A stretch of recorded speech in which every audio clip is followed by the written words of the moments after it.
Dobra.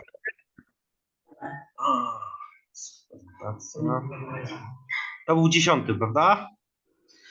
Chyba tak, 10 albo 11. Ten Green Deal w każdym razie. Tu... tak, to 10 w takim razie. Tak. Okej, dobrze.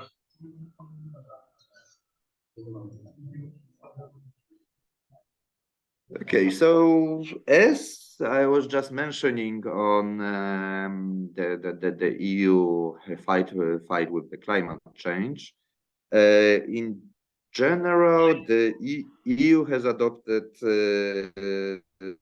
really ambitious legislation this term. Because it's implementing the international commitments on the climate change, which is setting binding emission targets for the key sectors of economy to reduce the greenhouse emissions. So the aim for now is to have at least 55% fewer greenhouse gas emissions by 2030. And for example, already in 2019, the EU had reduced its emission by almost 22% compared to 1990, reaching its 2020 emissions target 1 year, ahead the schedule. So in general, I feel like our approach is good and we trying our best. Lately, for example, we had a really important voting as well on the deforestation in the EU, and that was a whole report on deforestation and the new rules of deforestation, which I feel like maybe, for example, not always all the solutions are good. Because we have various political groups and we always need to find a compromise within the European Parliament. But in general, it's gonna give us a sustainable economic growth with taking care of the climate, I hope. And then, for example, in April, just last year, the Council and the Parliament reached a provisional agreement on the European climate law, which is really important as well, and it's a part of a Green Deal as well, because it's it aims to set into law 2030 emissions reduction targets. So basically, if by 2030 all the European countries are not gonna, European Union countries are not gonna get their emission level by 55%, they can get some penalties. So that's our long-term vision is to the whole EU to be a climate neutral by 2050. By this year, I really hope that other big economies like China, India, and so on are gonna join this race towards climate neutrality, because without it, we can't be just the only green actor in the planet. We need we need other actual big economies to follow this approach, but hopefully it will happen, and hopefully we still have enough time to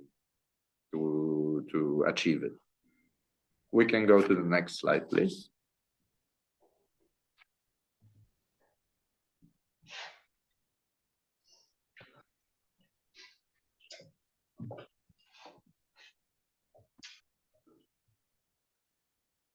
Not sure if I see the slides changing, but I can go without them actually as well, not a problem. No, u nas się wyświetla. Okay, then not a problem. I will just open it on my computer then. Basically, as I've mentioned as well already, like main pluses, which you can see, main drawbacks as well, actually. With the European Union, we have like obviously like 4 freedoms of movement, goods, services, people, capital. Sometimes, because we're trying to create the common policy, It's obviously not the best approach for all the countries. Like some countries which are trying to be more independent, which are saying that they're fighting for independency and they don't want to be so dependent on the European Union. They actually sometimes mess up with the plans, if I can say it in a colloquial way, because they just trying to put different strategies in the different reports. Like for example, in this forest deforestation strategy lately, the Christian Democrats from EPP put a lot of solutions which are actually really pro-market, not pro-environment, I would say. But in general, we always need to find a common approach, as I said, and try to find a compromise, especially that we have those freedoms of movement, we have a single market, we have a common legal system, more or less, because, for example, all the judges of the European Union are, as all the judges, for example, of Poland, of Germany, or Spain are as well judges of the European Union. So we need to actually find this approach like really stigmatizing kind of, because obviously like the countries are letting some independence away, but on the other hand, we're getting this global protection, which is, as I said, always better to be united, and that's giving us more ways to develop. As well as the Schengen area, I think I already briefly said it and briefly explained it to you how it works. Then obviously Erasmus program, which you are briefly really strongly connected with, is a really important program. That's already the 13th slide, by the way. It's a really important program which is creating the possibilities for the younger generation to actually get to know people from the other countries who are the same age, get to know the values, get to know the culture of the other countries, and actually learn how to cooperate with different cultures. Because in general, obviously, we are different. We come from different regions. We have different cultural backgrounds, and so on, so on. But the most important is that we have our shared values, and that those shared values can be actually developed, and they can be spread around through the programs like Erasmus+. For me, in general, I was a student during my studies on the Erasmus program as well. And for me, the most important factor was the fact that you just can get to know other cultures, that you are becoming more open-minded, that you learn a lot about different European cultures. So I think it should be kind of mandatory to go for Erasmus. I hope one day maybe they're gonna make it mandatory to go at least for half a year during your studies for Erasmus, because it's one of the most important European projects, I think. And really, like, if you have open-minded young people, then they can create really amazing policies in the future. And we are counting on young people in the future to actually lead our union. So we need to have those people really open-minded and strongly developed within the European values. Next slide, please. Now I will briefly say a little bit about the three main institutions of the European Union, and try to explain you how they work. So basically, like in every country, we have a parliament and we have the commission. The commission represents kind of a government in every other member state. There is a third body which is not represented in any other member state, which is the European Council. We have this body because it's the voice of the people. The Commission is supposed to be the voice of the experts who know how to develop the Union. without the citizen or national approaches. And then the European Council is actually the body which needs to at the very end of the legislation process accept every proposal, because the European Council is basically represented by the head of states. So, for example, Prime Minister of Spain is representing Spain in the European Council, and Prime Minister of Germany is representing, the Chancellor of Germany is representing Germany in the European Council, so on, so on. However, the European Council has its head as well. It's Charles Michel. He's from Belgium, former Prime Minister of Belgium, actually, who is the head of European Council, and he is leading all the summits.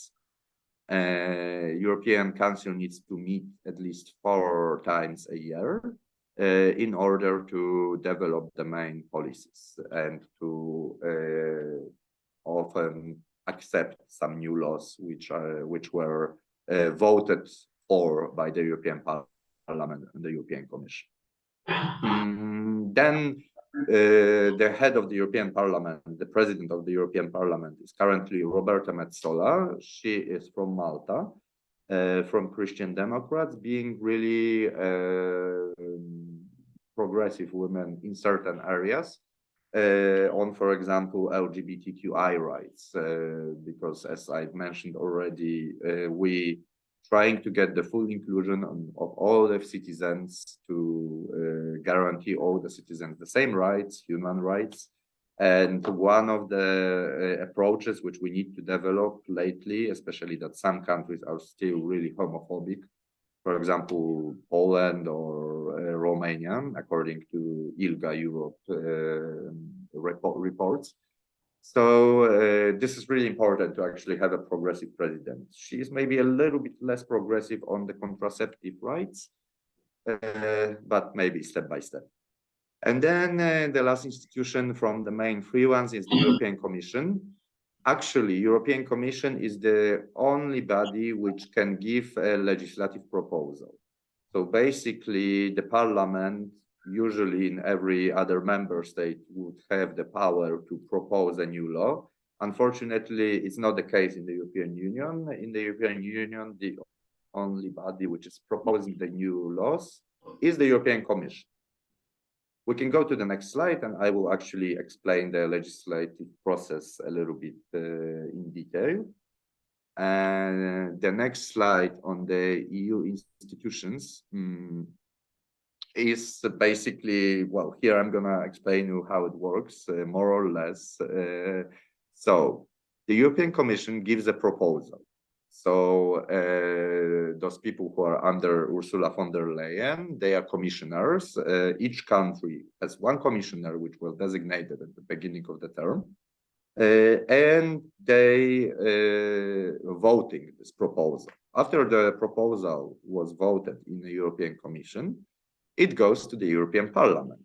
And in the European Parliament, we can actually go to the next slide. It's going to be easier. There's the whole process.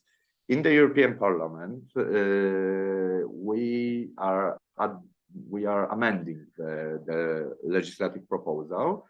So every MEP who is working in the committee, because the European Parliament is divided on different committees, like civil rights, employment rights, gender rights, so on, so on. Each legislative proposal is going to some of the committees, depending on the topic. Then in this committee, every member who is member of this committee can amend this legislative proposal. They can send the amendments in a special program. We are just amending the text. After that, the main member of the committee who has been delegated to be a rapporteur on this legislative file, usually he like present all the amendments were tabled by all the other member of the European Parliament. He presented to the committee. There is a discussion. They voting on those amendments, and if the file is voted in the committee, it goes to the plenary session. in a plenary session where we meet once a month, at least 12 times a year, because it's written in the treaty, we meet in Strasbourg, so in a different place of the European Parliament, because usually we're based in Brussels. Once a month, we're going to Strasbourg for the plenary session, where all those legislative files, which were already voted in the committee before, they going to the plenary. There, the text is finally accepted. That's the final version of the text is finally accepted. And then simultaneously, if the Council of Ministers, so the representatives of the heads of states are gonna accept the legislative proposal as well, we're going to so-called trilogues. The trilogue is the interinstitutional negotiation in between three institutions, the main ones, which I already enumerated. So the representatives of the European Parliament are discussing with representatives of the European Commission, so the ones who made the legislative proposal, and the representatives of the European Council, so the heads of state. And they're trying to find a common approach. They're trying to find the final version of the text, which is gonna make every institution happy, basically. So the European Parliament is obviously trying to get all the citizens' rights straight. The European Commission is looking at the common interest of the Union, and then finally the European Council is looking at how to basically the best to fulfill the needs of each country.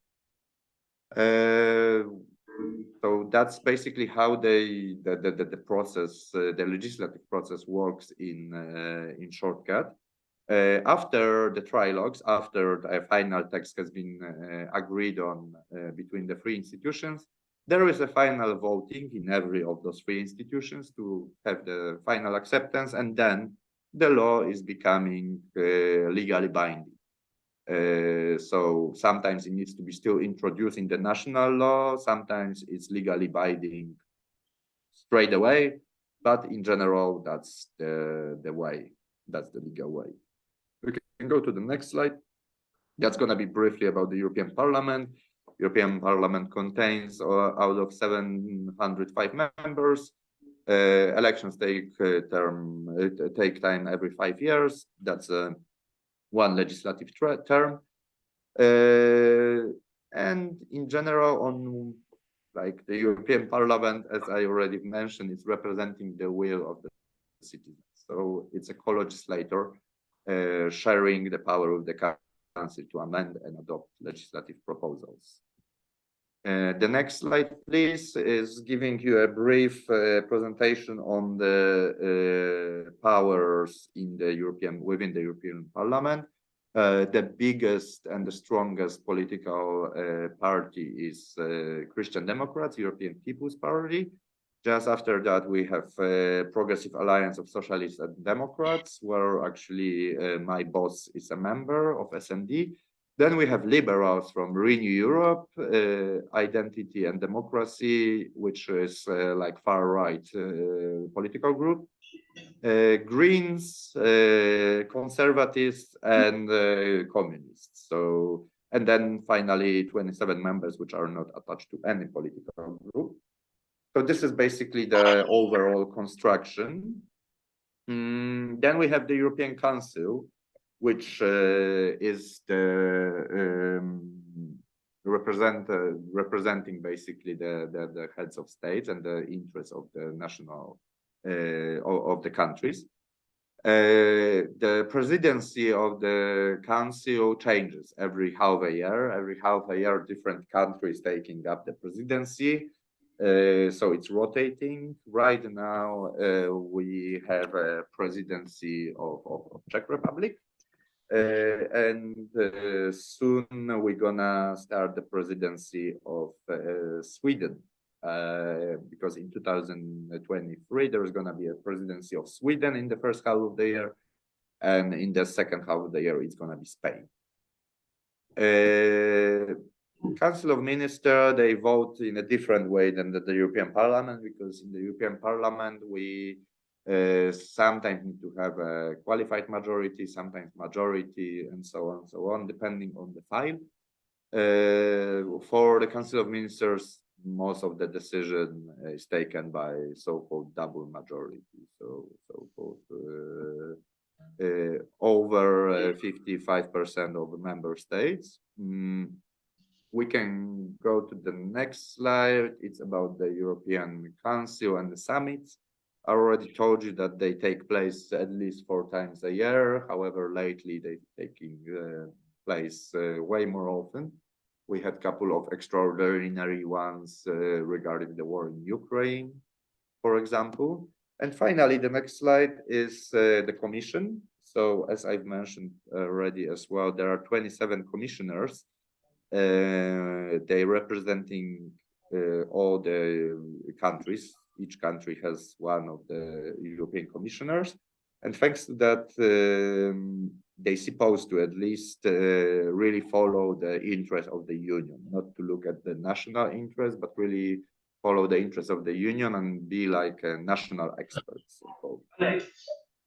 And finally, we have the 4th institution, which is really important, however, sometimes marginalized, is the Court of Justice, which is upholding the law. So once the law is already in place in the European Union, the Court of Justice is trying to find out, to monitor if the laws are implemented and they are fulfilled properly. As you know, some of the countries, they can have problems like with the Court of Justice, like Poland or Hungary lately, which are just not simply not fulfilling the judgments of the European Court of Justice, and because of that, they simply losing money from the budget. And finally, the last slide, maybe that's gonna be interesting for you. I would like to show you the website where you can actually write your inquiries to the European Union, and you can be sure that sooner or later someone is gonna answer you. So yeah, this is in general the overview on the European Union and how it works. I hope it was understandable and I wasn't too fast. And I wanted to ask if you have any questions, or I can explain something a bit more.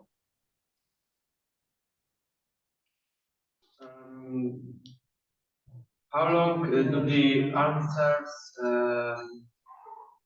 How long it takes for the system to process our question and for the European Parliament to answer? I mean, like the. Okay, so. So basically, if you write an inquiry, it usually ends up in the petition committee. So that's the committee which deals with all the citizens who wrote with some problems. However, the petition committee, well, they meet twice a month at least. So it should be within a month. You should get an answer within a month, but sometimes obviously it's taking a longer time. So let's say up to 2 months, I would say. But if there would be some legislative proposal, for example, in the inquiry which you are sending, it could take even longer time, because in general, what is the European Commission trying to do? They often discuss with the citizens different legislative proposals and so on with different groups.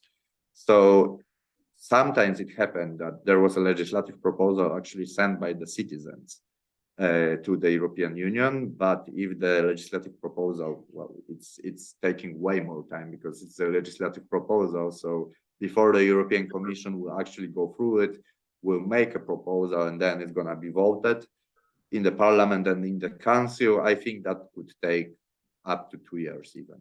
But in general, to get an answer for a simple question, I think maximum 2 months, and sometimes even faster. So it's pretty quick, yeah? Yeah, definitely. Could work. Any other questions? Yes, I have a question about the federal Europe. Can we make a federal Europe to better deal with economically problem, to better conquer countries like United States or China? and Mhm. federal bank of a federal nation? So, well, the European Union is, as I already mentioned, united in diversity. So we have a lot of different political approaches. However, the federal Europe is one of the main ideas which has been brought up here in this house often. First of all, like let's start with the fact that all the liberals and, for example, social democrats, they are really for the really strong united Europe, which is going to be a federal Europe. We have some problems with Christian Democrats, for example, who are not so for it, and then the far right and the conservatives who are definitely against it. So obviously, it's like a matter of political cleansing and political clashes, which is a constant fight. But in general, I think the approach is changing. And I was working as well in the parliament in the previous legislative term. And before, it was not even a topic to create a federal union. Right now, it's actually becoming a topic. Right now, it's actually becoming a need. More and more citizens, more and more members of the parliament are clearly stating that we need a federal Europe. So in order to achieve something like the European United Union, let's say, I think it's a matter of two legislations at least, and at least one change of treaties. So I would say 10 to 15 years, but I think this approach is actually coming and slowly becoming a reality. So hopefully it will happen one day. Okay, thank you. No worries. Any other questions? I have a question about the Ukraine. So there are some rumors that the Ukraine will be added to the European Union after end of war. So what does the European Parliament think about adding Ukraine? And will it could it really happen that they will join the European Union? Well, this was, I don't want to maybe call it so badly, but in general, this big approach towards having Ukraine in the European Union as soon as possible was a little bit, I'm not gonna say fake, but they wanted to give the courage to the Ukrainian people. So the European Union wanted to give more courage to Ukraine, so they actually feel like there is something worth to fight. And European Union, so the Council, the Parliament, the Commission as well, so all the three main institutions, they adopted the approach to have Ukraine as soon as possible within the European Union countries. But still, for now, they just have the candidate status. Technically, there is no fast track, let's say, for the country to become a member of the European Union in a faster manner. So technically, it's just a political declaration that Ukraine will join soon, or maybe even straight after the war, because technically, according to the law, it's just impossible. They still need to fulfill all the Copenhagen criteria I was talking about before. And they still, well, they basically have a lot of requirements before they join.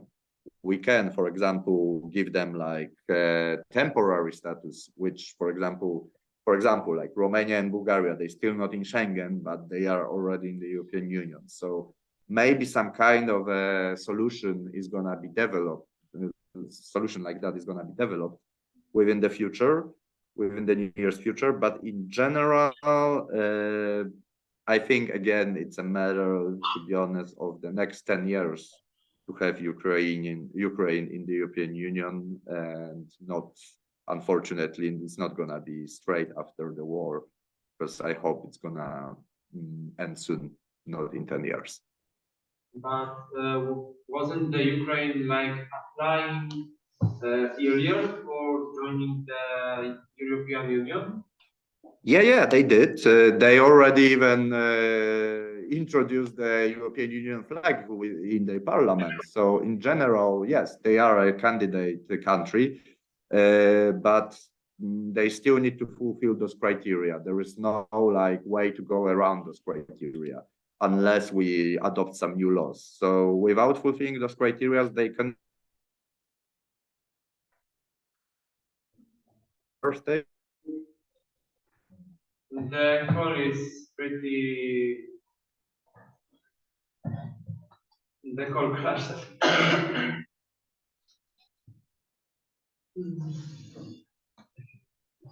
Okay, I think we can end anything. You don't have any questions?